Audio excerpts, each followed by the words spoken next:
जिस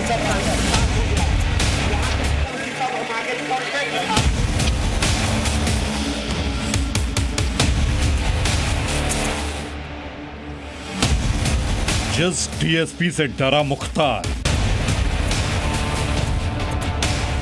मुर्दा कौमें 5 साल का इंतजार करती, जिंदा कौमें 5 साल का इंतजार नहीं करती।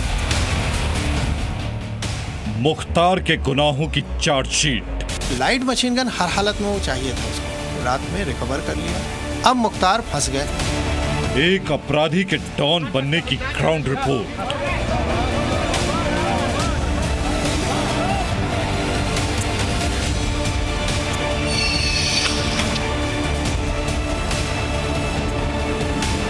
पूरी कहानी यहीं से स्टार्ट हुई थी। मुख्तार अंसारी और कृष्णानंद दूसरे पर फायरिंग शुरू कर दी। 18 साल बाद माफिया के गुनाहों पर सबसे बड़ी गवाही। नमस्कार, मैं हूं अमित प्रकाश। आज लखनऊ में हूं। बहुत सारी स्टोरीज आप देखते हैं, बहुत सारी चीज़ों को आप समझते हैं, लेकिन आज एक व्यक्ति से आपका मिलना बहुत ज़रूरी है। हो सकता है अभी कुछ दिनों पहले आप उस व्यक्ति से मिल भी चुके हों, उनके बारे में उनकी बात सुन भी चुके हों, उनका इंटरव्यू देख चुके हों, लेकिन आज एक अलग तरीके से उनकी बात को आप तक पहुंचाना इसलिए ज़रूरी है क्योंकि ये देश जिस दिशा में आगे बढ़ रहा है, शायद उन्होंने खुद भी ये कल्पना नहीं की थी कि जो दंश उन्होंने झेला, जो वक्त उन्होंने गुजारा और जो वक्त उनके परिवार ने गुजारा, एक ऐसा वक्त भी आएगा जब ये याद आएगा कि हाँ, समय बलवान होता है। ये सिर्फ किताबों में नहीं लिखा, समय वाकई बलवान होता है। आज हम आपको मिलवाने जा रहे हैं उत्तर प्रदेश के पूर्व डीएसपी शैलेंद्र सिंह से। बहुत बहुत स्वागत है। सबसे पहले बहुत बहुत धन्यवाद आपका कि आप हमारी बात दर्शकों तक ले जा रहे हैं। और आज मैं जो कहना चाहूँगा वो केवल व्यक्तिगत बात नहीं होगी, एक समाज हित से जुड़ी बात होगी जिसका बड़ा व्यापक दृष्टिकोण होगा। आपको याद होगा 2003 में लखनऊ में कैंट थाना क्षेत्र में सुबह सुबह मतलब उजाला हो चुका था, ये सूचना आई कि मुख्तार अंसारी और कृष्णानंद राय के बीच में क्रॉस फायरिंग हुई है। दोनों लोग का वर्चस्व की लड़ाई चलती थी पूर्वांचल में। और इस फायरिंग के बाद हम लोग एसटीएफ में थे उस समय, बहुत एक हड़कंप मच गया कि भाई अगर राजधानी में इस तरह से दिन दहाड़े फायरिंग हो रही है, क्रॉस फायरिंग हो रही है, तो पूरे प्रदेश में और खासकर पूर्वांचल में क्या होगा। हाई लेवल की मीटिंग हुई। मुझे उसमें चुना गया कि नहीं, शैलेंद्र बनारस में सीओ सिटी रहे हैं, चंदौली के रहने वाले हैं, पूर्वांचल को समझते हैं, इनको लगाया जाए और तेज तर्रार अधिकारी हैं। खैर, मैंने उसके लिए टीम अच्छी बनाई और मुझे बनारस अनऑफिशियली भेजा गया कि मतलब इस तरह से कि वहाँ यूनिट बना के काम करो। उस समय एसटीएफ का केवल कार्यालय लखनऊ होता था, सब लोगों को ऑपरेशन में अलग अलग यहीं से भेजा जाता। और मैंने फिर जाके फ़ोन लिसनिंग में लेके सबका सुनना शुरू किया। हम लोग आज जब आपसे ये इंटरव्यू कर रहे हैं तो हम उन जगहों पे भी जाना चाहते हैं, उन जगहों पे जो उस वक्त आपको याद आता है, जब से जिस समय से ये शुरू हुआ था, 2004 का वक्त, जो आप फायर एक्सचेंज की बात कर रहे हैं, हम वहाँ भी जाएंगे। हम कोशिश करेंगे कि हम आपके साथ एसटीएफ दफ्तर भी जाए जहाँ आप तैनात थे। हम वहाँ भी जाएंगे जहाँ आप इस्तीफ़ा देने के बाद गए और वहाँ आपको लोगों ने बुलाया, वहाँ के लोगों का रिएक्शन भी रिकॉर्ड करना चाहेंगे। तो सबसे पहले हम कहाँ से शुरू करते हैं सर, आप खुद बताएं, कहाँ हम चलें? मैं चाहूँगा कि जहाँ से घटना स्टार्ट हुई, आप जहाँ क्रॉस फायरिंग हुई कैंट थाना क्षेत्र लखनऊ में, आप वहाँ से चलिए। जहाँ से मुख्तार पर सर्विलांस शुरू हुआ आपका, हम वहाँ से शुरू करते हैं सर। तो सबसे पहले हम कहाँ चल रहे हैं सर? हम लोग चल रहे हैं कैंट थाना क्षेत्र लखनऊ के, जहाँ पे ये क्रॉस फायरिंग हुई थी। तो सबसे पहले कैंट थाना क्षेत्र लखनऊ, जहाँ क्रॉस फायरिंग सबसे पहली बार शुरू हुई थी कृष्णानंद राय और मुख्तार अंसारी के बीच, और वहीं से शुरू हुआ था सर्विलांस, और वहीं से जिम्मा सौंपा गया था शैलेंद्र सिंह को कि इस पे निगाह रखो, आगे क्या चीज़ें तय होनी है, अब तुम्हें तय करनी है, तो आगे बढ़ो। इन्वेस्टिगेशन कैसे करनी है, चीज़ें कैसे तय करनी है, ये सब कुछ शैलेंद्र सिंह के जिम्मे देगा। तो पहला लोकेशन, चलिए वहाँ।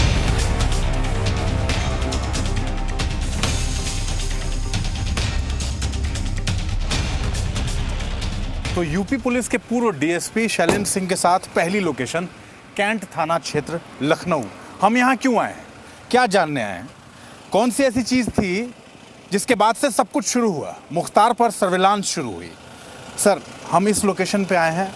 ये लोकेशन इंपॉर्टेंट क्यों है? आप 2003-2004 का जब जिक्र करते हैं, ये लोकेशन क्या उस दिन जो फायर एक्सचेंज हुआ था उसके बारे में ज़रा बताइए, ये लोकेशन इंपॉर्टेंट है। बिल्कुल आप सही कह रहे हैं, ये लोकेशन इसलिए इम्पॉर्टेंट है कि पूरी कहानी यहीं से स्टार्ट हुई थी। 2003 लास्ट में मुख्तार अंसारी और कृष्णानंद के बीच में फायरिंग, एक आदमी बनारस से आ रहा था, दूसरे लखनऊ जा रहे थे, और आमने सामने देख के इन लोगों ने दूसरे पर फायरिंग शुरू कर दी। तो ये वही लोकेशन है। ये पूरा ये जंगल का इलाका है साइड में, पूरा ये कैंट क्षेत्र है जी। और कहने को वीवीआईपी भी है, लेकिन थोड़ा सुनसान भी पड़ता है। तो यहीं पर इन लोगों के बीच में फायरिंग हुई थी और यहाँ से फिर पूरे घटना का स्टार्ट हुआ, सर्विलांस सब शुरू किया गया, हम लोग की टीम लगाई गई और जिसके चलते फिर पूरे आगे के एलएमजे कांड का प्रकरण, रिकवरी सब सामने आया। तो शुरुआत इसी जगह से हुई थी। शुरुआत इसी जगह से हुई थी।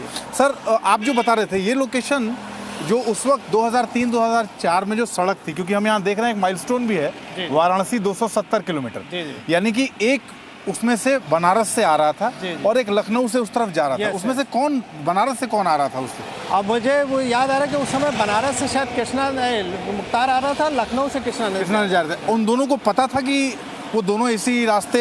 नहीं, ये पता नहीं था। एकाएक इन लोग आमने सामने आ गए।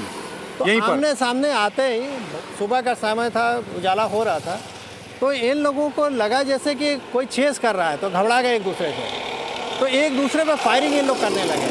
अच्छा, इन लोगों के लिसनिंग पहले से भी कुछ ली जा रही थी, तो वो लिसनिंग में आया कि वो फायरिंग स्टार्ट हुई। फिर सबको अलर्ट किया गया लखनऊ में, फिर आए लोग, फिर उसमें तमाम फिर आगे बात हुई। आप लोगों को पहली बार जो सूचना मिली सर, आपके पास जो सूचना आई कि इस तरह का एक फायर एक्सचेंज हुआ है, वो सूचना कितने बजे आई और उसके बाद फिर आपकी कार्रवाई क्या थी? ये सूचना मॉर्निंग के समय लगभग वही 6 बजे के आसपास करीब थी और उसमें ये आया, तारीख थी सर? तारीख में एग्जैक्ट नहीं याद है जी, और 2003 का लास्ट 2003 जी हाँ। और उसमें ये हुआ कि लिसनिंग में बार बार आ रहा था, ये लोग जैसे फ़ोन पहले से सुन रहे थे, तो उसमें आ रहा था कि एकदम कर मार दिया जाए। तो मुख्तार अंसारी के साइड से कोई कह रहा था कि सामने, उन लोग थोड़ी दूरी थी इनके बीच में, कि सामने वही कृष्णानंद के लोग हैं और भैया कहो तो हम मार दें, कोई सबका वो नीचे दिख रहा है, एक सिपाही की टोपी दिख रही है, क्या उसमें मार दें हम? तो मुख्तार कह रहा था नहीं, उस सिपाही का मत करो, बहुत बड़ा पंगा हो जाएगा, टारगेट खाली उन लोग को करो। अच्छा। लेकिन सब लोग गन मतलब अपना सर नीचे छिपाए थे, कोई किसी को देख नहीं रहा था, डर के मारे सब नीचे छुपे थे और केवल फायरिंग हवा में चल रही थी। हवा में चल रही थी, अपनी गाड़ियों में छुपे हुए थे, अपने छुपे थे, बस सुरक्षा में। ये उधर फायर झोंक रहे थे, उधर वाला इनके ऊपर झोंक रहा था। ये लोकेशन, और इस लोकेशन पर पहली बार जिस फायर एक्सचेंज की हम बात कर रहे हैं, जो बताया शैलेंद्र जी ने कि क्या हुआ था, और उसके बाद से सर्विलांस शुरू हुई, उसके बाद से एक टीम तय हुई, एक टीम को तय किया गया और उसको भेजा गया वाराणसी, बनारस, ताकि मुख्तार अंसारी पर नज़र रखी जा सके, उसकी हर एक हरकत पे चीज़ें पता की जा सके कि आखिरकार ये जो गैंगवार शहर के बीचों बीच, उत्तर प्रदेश की राजधानी के बीचों बीच एक ऐसे हाई प्रोफाइल इलाके में हुआ, उसके बाद चीज़ें किस तरफ मुड़ रही थी। तो अब शैलेंद्र जी अगली लोकेशन हम कहाँ? हम अब यहाँ से चलते हैं। जब हम लोग के एसटीएफ ऑफिस जहाँ से बैठ के हम लोगों ने स्टार्ट किया था, लखनऊ में जो एसटीएफ हेडक्वार्टर है, तो वहाँ चलते हैं और वहाँ आपको हम बताते हैं कि कैसे यहाँ से फिर सब स्टार्ट किया। मतलब वो सर्विलांस जो आपने जहाँ से शुरू की, जी, उस पर सारी कार्रवाई जहाँ से शुरू हुई, अब हम वहाँ चल रहे हैं। तो चलिए दूसरी लोकेशन लखनऊ का एसटीएफ मुख्यालय, आइए।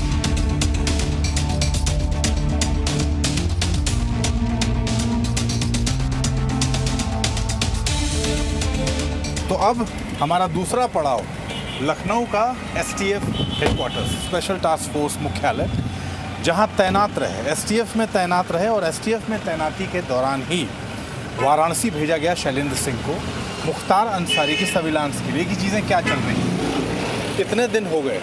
कभी एसटीएफ के दफ्तर उसके बाद आना हुआ जब आपने इस्तीफ़ा दिया उसके बाद से? नहीं, मैं तो कभी नहीं आया। आपसे पहले भी बताया कि जब रिज़ाइन मैंने किया तो मुझसे जो शुभचिंतक थे उन लोग बात भी करते थे, तो उनको बुला के धमकाया जाता था कि आप लोग शैलेंद्र के संपर्क में हैं, आप लोग के खिलाफ़ कार्रवाई हो जाएगी, उनसे कोई मिले ना। तो ऐसी स्थिति में मैंने फिर अपने लोगों से भी संपर्क तोड़ दिया और जिस गांव जाना नहीं उसका रास्ता नहीं पूछना, तो मैंने फिर कभी मालूम नहीं आया नहीं मैं एसटीएफ ऑफिस। यहाँ मैं एक चीज़ जानना चाह रहा था कि जब पहली जगह हम रुके थे कैंट क्षेत्र में, उसके बाद दूसरी जगह हम यहाँ आए, आपको यहाँ बुलाया गया और उसके बाद एक टास्क दिया गया, वो टास्क क्या था और उस टास्क के बाद फिर आपकी तैयारी क्या थी उस टास्क को लेकर? बिल्कुल सही है। मुझे एक टास्क दिया गया था कि सर्विलांस करना है, एसटीएफ का ऑफिस में ही सब बैठ के सर्विलांस होता था। उस समय कोई जोन नहीं था, पूरा एक ही हेडक्वार्टर होता था लखनऊ, यहीं पूरी टीम बैठ के काम करती थी। और इसमें जोन वाइज मतलब ऑपरेशन वाइज भेजा जाता था कि किसी को कहाँ भेजना है। तो यहाँ बैठ के पूरी लिसनिंग शुरू हुई और यहीं से फिर जब ये एलएमजी का बात आई 17 जनवरी 2004 के आसपास कि अब यहाँ से फिर टीम बना के हुआ कि आप लोग इसको फील्ड में जाइए और करिए। तो एसटीएफ ऑफिस में ही लिसनिंग की गई, यहीं से बैठ के अधिकारियों के साथ पूरी स्ट्रेटजी बनी। हमारी जो टीम थी हमारे नेतृत्व में यहाँ बनाई गई कि जो फील्ड में अब काम करनी है, जिनको अधिकारियों को मांगा उनको दिया गया। और यहाँ से फिर अनऑफिशियली हमको एक बनारस में मकान किराए पर लेके ऑफिस बनाने के लिए कहा गया और वहाँ बैठ के हम लोगों ने काम करना शुरू किया। और 17 जनवरी के से ये प्रकरण सामने आया और लास्ट में जो 24/25 की रात में मैंने पकड़ा, 25 को डीलिंग थी। तो जैसा कहा गया था कि रिकवरी मुख्तार के पास एलएमजी जाने के पहले करनी है, क्योंकि अगर उसके पास चली गई तो बड़ी गंभीरता थी कि फायरिंग होगी तो पता नहीं कितना होगा और शासन सरकार की बदनामी होगी। तो हम लोगों ने खैर वहाँ टीम मौके पर रिकवर किया।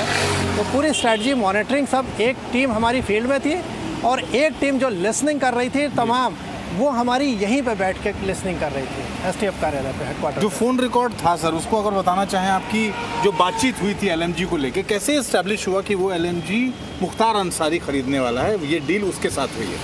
जैसा आपको बताया कि हम पैरेलल लिसनिंग कर रहे थे, उनके फ़ोनों को सुन रहे थे, टेप कर रहे थे। और उसमें जो हमारी टीम थी, यहाँ पीके मिश्रा हमारे इंस्पेक्टर थे उस समय, डिप्टी एसपी से रिटायर हो गए हैं, तो वो पहले भी मुख्तार के सुनते थे, तो मुख्तार की आवाज़ को पहचानते थे। और उन्होंने अपने जो केस डायरी विवेचना इस पूरे प्रकरण की हुई, उसमें उन्होंने कहा है, बयान है उनका, कि मुख्तार की आवाज़ हम पहचानते थे और यही मुख्तार है, उन्होंने प्रूव किया था। और पूरा इस तरह से हम लोगों ने किया। आगे हम लोग का ये प्रकरण था कि पोटा में जब विवेचना होगी तो स्वाभाविक से बात है मुख्तार की आवाज़ है कि नहीं है, ये तो कोर्ट में हमको वॉइस सैंपल लेके प्रूव करना था जी। वॉइस सैंपल लेने की विवेचना में आपने देखा मुलायम सिंह के प्रेशर में। साथ ही साथ जो कोटा के तहत कार्रवाई हुई थी, जिसमें कि हमको तमाम अन्य उसके पीछे की जो कार्रवाई करनी थी विवेचना के दौरान, कुछ भी नहीं किया गया। कोटा का सैंक्शन ही नहीं दिया गया। सबसे टेक्निकल पॉइंट मैं आपको बताऊं कि गलती क्या गई थी, कोटा केंद्र द्वारा लागू थी, प्रदेश की सरकार द्वारा लागू नहीं थे कोटा। तो कोटा की परमिशन मुलायम सिंह ने कैसे नहीं दी सैंक्शन, ये न्यायालय में आज भी जाएं। मैं आपके माध्यम से माननीय योगी जी से मैं ये निवेदन करना चाहता हूँ कि एविडेंस जब भी मिल जाए, नया एविडेंस, तो न्यायालय से परमिशन लेके विवेचना की जा सकती है। तो पोटा उस समय एग्जिस्ट करता था, मुलायम सिंह यादव ने कैसे नहीं पोटा परमिशन दिया सैंक्शन, ये प्रश्न है, ये लीगल प्रश्न है। आपके माध्यम से माननीय योगी जी से, मुख्यमंत्री जी से मैं निवेदन करता हूँ कि इसको ले जाके चैलेंज में नए तथ्य लाके और न्यायालय से पूछा जाए, न्यायालय से परमिशन लिया जाए कि भाई ये कौन होते हैं सैंक्शन देने वाले न देने वाले, किस आधार पर इन्होंने सैंक्शन नहीं दिया। इन्होंने हमें जो मालूम है लिखा था कि हमारा नीतिगत फैसला नहीं है। आपके नीतिगत फैसला से क्राइम हो, आईपीसी चलती है, सीआरपीसी चलती है, आपके व्यक्तिगत विम पे तो नहीं चलता ना कि आपने जब मनाया तब कह दिया कि हाँ पोटा नहीं है, जब मनाया तो अब लगा दिया, उसी समय पूरे प्रदेश में आने जगह लगा, आपके यहाँ नहीं लगेगा। एलएमजी केस में मुख्तार अंसारी पर जो एफआईआर दर्ज हुई एलएमजी, उसमें पोटा नहीं था पहले, पोटा बाद में उसमें इंक्लूड किया गया उसकी गंभीरता को देखते हुए। पोटा के उसमें जुड़ने के बाद जो भूचाल मचा वो क्या था? देखिए बात सही है, इन लोग को पोटा मालूम नहीं होता। एफआईआर हमने तो रिकवरी मेमो बनाई, रिकवरी मेमो बनाने के बाद हम थाने पर देते हैं उसको तहरीर के रूप में, और उस पर एफआईआर मुंशी लिखता है, दर्ज करता है थाने का, और मुंशी उस पर फिर विवेचनाएं संबंधित जो भी उस समय एग्जिस्ट करती हैं उसको लगाता है। तो उस मुंशी का इतना ज्ञान नहीं था कि यहाँ पे पोटा है। फिर हम लोगों ने उसको रिप्रेजेंट किया, कानून दिखाया, किताब दिखाया कि देखो ये पोटा का गजट हुआ है, केंद्र सरकार का लगाया हुआ है, यहाँ चालू लागू है। तो उसने उसको पोटा फिर आगे उसमें दर्ज किया बयान, अरे वो धाराओं में। तो ऐसी स्थिति में जब पोटा लग गया तब इन लोग की घबराहट शुरू हुई कि अब तो मुख्तार भी दोषी हो गए। आर्म्स एक्ट में तो जो बात कर रहा है वो दोषी नहीं है, जिसके पास रिकवरी वो दोषी है। तो उस कंडीशन में इनकी हालत ख़राब हो गई और इन्होंने धमकी दी कि गवर्नमेंट को हम गिरा देंगे, जो भी हमको बताया गया, पता नहीं क्या सच था। और ये बात सही है, अल्पमत की सरकार भूचाल तभी आया ये। तभी भूचाल आया। पोटा ही असली भूचाल का कारण था। सबसे आखिर में यहाँ इस परिसर में एक सवाल और आपसे मन कर रहा है पूछने का कि आपने कुछ और कार्य शुरू किया, जैविक खेती के कार्य शुरू किया, उस दौरान जो ये वक्त आपने गुजारा, परिवार का जो वक्त गुजरा, आपका वक्त गुजरा, कभी ऐसा लगा केस वापस होंगे, इस इज्जत के साथ वापस उस मुख्यालय के परिसर में आप होंगे जहां आपने कभी सोचा भी नहीं होगा कि जीवन में वापस जाऊंगा इस्तीफा देने के बाद? बात सही है, मैंने कभी नहीं सोचा था कि मैं एसटीएफ में दोबारा आऊँगा। और केस वापस होने के बाद जो सम्मान मुझे सरकार ने आज अवसर उपलब्ध कराया इस सम्मान के लिए, माननीय योगी आदित्यनाथ जी, मेरे लिए बहुत भावुक क्षण है। और मैं यहाँ पे आया हूँ, मेरे जो पुरानी यादें हैं अब समझिए कि एकदम से ताज़ा हो रही हैं। मुझे इस बात की खुशी है कि आज मेरा वो सम्मान वापस मिला है मुझे। और यहाँ कैसा महसूस हो रहा है? लग रहा है अपने घर में जैसे आए हैं, मतलब अपने घर में आए हैं, समझ लीजिए। मेरे लिए बहुत ही भावुक क्षण है ये। आप किसी भी अपने इंस्टीट्यूशन में जहाँ पे जान पे खेल के काम किए हों और वहाँ आप पहुँचें और सम्मान मिले, तो सोच नहीं सकते। कैसा महसूस कर रहे हैं आप लोग सर को देख के? आप में से कितने लोग जानते हैं सर को? पुराने आप जानते हैं? कुछ कहना चाहेंगे? अरे सर को देख के मन खुश हो जाता है, बस इतने कहना है। जानते हैं? जी बिल्कुल।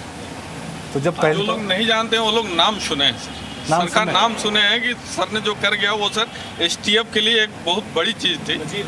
एक हम लोग भी उसी पैटर्न पे चलते हैं सर जो सर ने कर गया। आप में से किसी ने ये उम्मीद की थी आज सर से मिल पाएंगे? किसी को ऐसे उम्मीद थी, नाम सुना था आपने, आज मुलाकात हो पाएगी अचानक? तो रहते ही थे कि सर से तो मिलेंगे, और हम लोग मिल ही लेते थे कहीं ना कहीं। अच्छा। सर से तो बस सर का अपना एक जो था पैटर्न था, काम करने का तरीका था, सर के साथ तो हम लोग से जुड़े रहे। और अब इस बातचीत के आखिरी पड़ाव में कुछ ऐसी बातें रह गई थी सिंह साहब जो बात करना ज़रूरी था। वो समय कैसा निकला जिस समय में आपने ये लंबी लड़ाई लड़ी, आपको जेल में भी डाल दिया गया झूठे मुकदमे दर्ज करके। एक तस्वीर बहुत वायरल हुई है आज के टाइम में, जब आपका इंटरव्यू लोगों ने सुना, आपको बोलते हुए सुना, तो एक तस्वीर है जिसमें आपको आपके शर्ट के कॉलर से खींच के और आपको ले जा रहे हैं पुलिस के लोग। वो रात कैसी बीती थी, वो समय कैसा था, क्या उसको एक्सप्लेन कर पाएंगे? नहीं, आप बिल्कुल सही कह रहे हैं। अब आप ये समझिए कि जैसे मेरे आवाज़ को ऐसा घेर लिया गया जैसे लग रहा था कि कोई मैं बहुत बड़ा माफिया हूँ। डीजी पुलिस सब लोग कैंप करके पूरा यहीं नीचे आके मेरा घर का दरवाज़ा तोड़ के। ये कब की बात है सर? ये बात है 2008 सितंबर की। और हमको जब कोर्ट में प्रोड्यूस किया गया, मतलब इस आपाधापी में समझ लीजिए ऐसे ले जा रहे थे, मेरा पूरा टी शर्ट फट गई थी। और वहाँ पे ले जाके कोर्ट में जब प्रोड्यूस किया तो वहाँ के मुझे याद है कोर्ट ने टिप्पणी की थी कि हम जब कोर्ट में सुबह आए तो ऐसा लग रहा था कोर्ट में इतना पुलिस का घेरा जैसे लग रहा था किसी आतंकवादी को प्रोड्यूस किया जा रहा है। और खैर कोर्ट ने बाद में गवर्नमेंट के खिलाफ स्ट्रक्चर भी पास किया। तो आप ये समझ सकते हैं कि एक सिस्टम में सही आवाज़ उठाने का नतीजा क्या होता है, और केवल यही कोशिश रहती है कि दूसरा शैलेंद्र न पैदा हो। वरना अगर दूसरा शैलेंद्र पैदा हो गया तो हम लोग जो ये काला साम्राज्य चला रहे हैं, माफियाओं से मिलकर राजनीति कर रहे हैं, जनता को बेवकूफ़ बना के वोट लेके आ रहे हैं, वो एक्सपोज हो जाएगा और हम लोग की अस्मिता खतरे में हो जाएगी। तो केवल इसको बचाने के लिए एक शैलेंद्र की इतनी दुर्दशा की गई थी।